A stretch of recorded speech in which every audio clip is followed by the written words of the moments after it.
Ayan. Nakita ko yung ating puso ng saging. At matagal na kaming hindi kumakain ng puso ng saging. Igagata ko naman to. Itong puso ng saging, nalamas ko na to no sa asin. Tapos sinugasan ko ng ilang beses. Mapapansin nyo nakababad pa. Para hindi mangitim. Yan, nalamas na yan ni Mama Taba sa asin. At mamaya naman pipigain ko pa yan. Tapos ang ating ibang ingredients, pinagsama ko na kasi sabay-sabay ko yan ilalagay mamaya. Bawang, sibuyas, luya, konting pork, panggata. Yung ano lang to nakasashay. Naglagay ako ng kalahating basong tubig. Tinutunaw ko lang sa mainit na tubig. Tapos spicy. Depende sa inyo kung ayaw nyong masyadong maanghang o konting kick lang. Pwede namang wala. Pero mas masarap kasi to pag merong konting anghang. Yan, naglagay akong 2 pirasong siling green at siling red. Dito sa same pan, kasi pinagprituhan ko to ng ating isda, dito na ako magluluto. Dito na ako magigisa. Ipo-fry ko muna yung ating pork. Ito naman yung ipa-partner ko dyan. Ay, yung isda. Naprito ko na yung ating hito. Yan, gusto rin ng mga anak ko yung hito. At dito sa aming lugar madalas din namin binibili yan. Minsan nga wala pa So yan. Kasama rin yan sa pambansang ulam namin. Pabayaan muna natin mag-brown ng kaunti ang ating pork. Nilagay ko na yung bawang, sibuyas at luya. Yan na yung pork.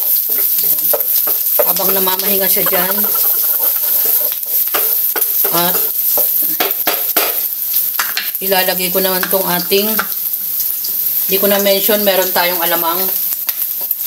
Yan ang panggisa natin.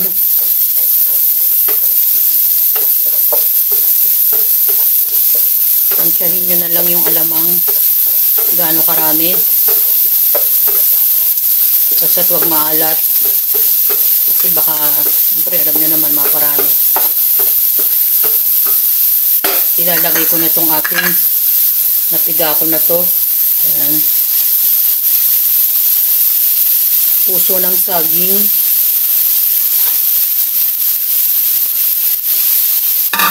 Kasama na ako ng pampalasa. Paminta.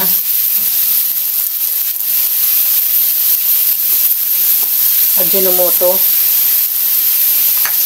Haluin natin.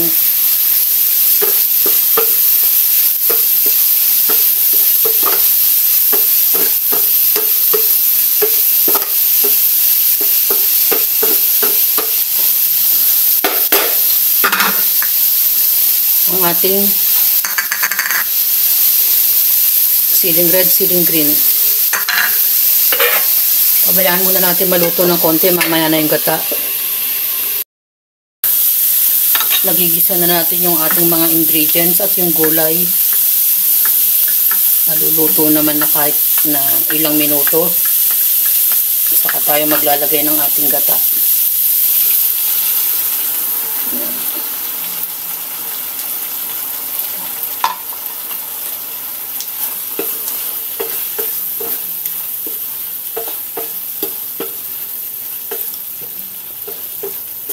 Yan, pabayaan pa natin siyang kumulo ng kumulo at maiga ng konti. Lalagay lang ako ng mga konting-konting tubig lang. Ayan. Taka natin luto na yan Matagal-tagal na rin tayong hindi nakakapagluto ng ating puso ng saging. Iginata ko naman yung ating puso ng saging. Nilamas ko muna yan sa asin para matanggal ang dagta. At yun ang mga ating pinanggisa ay alamang. Ang ginamit ko lang na panggata ay yung nakasashay.